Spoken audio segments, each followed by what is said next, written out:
اسلام میں دھرتی پر سب سے پہلا خون کیسے ہوا؟ اللہ تعالیٰ نے حضرت آدم اور حضرت حوا علیہم السلام سے نسل چلائی، یہاں تک کہ حضرت آدم اور حضرت حوا کو دو بیٹے ہوئے، حابیل اور قابیل۔ حابیل اور قابیل دونوں نے قربانی پیش کی۔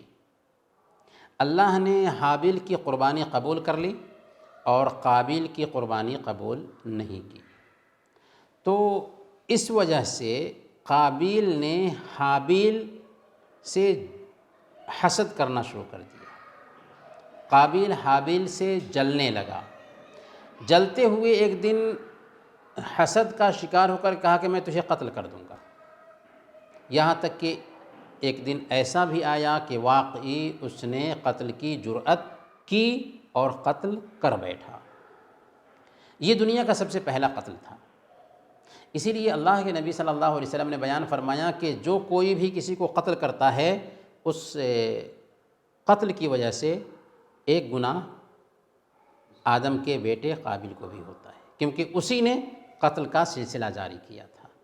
تو کوئی آدمی گناہ کی طرف لوگوں کو بلاتا ہے تو گناہ جتنے لوگ کریں گے اس کی سزا اس کو تو بھگتنی ہے، گناہ کرنے والے کو۔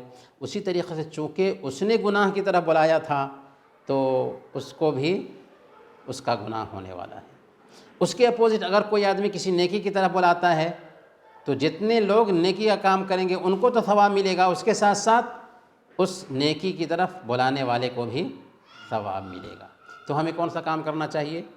اچھائی کا کام کرنا چاہیے، برائی کے کام سے بچنا چاہیے، کیونکہ برائی کا کوئی کام کرتے ہیں جب تک کہ وہ کام ہوتا رہے گا، جو لوگ بھی اسے کریں گے تو چونکہ ہمارے ذریعہ وہ برائی پھیل رہی ہے تو ہمیں بھی اس کا گناہ ہوگا۔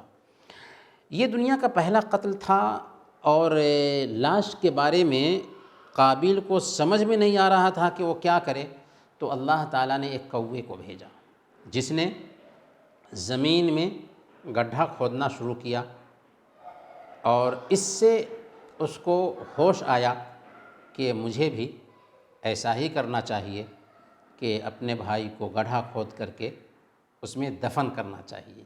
تو ایک کوے سے اس نے سیکھا کہ انسان کو کیسے دفن کیا جاتا ہے۔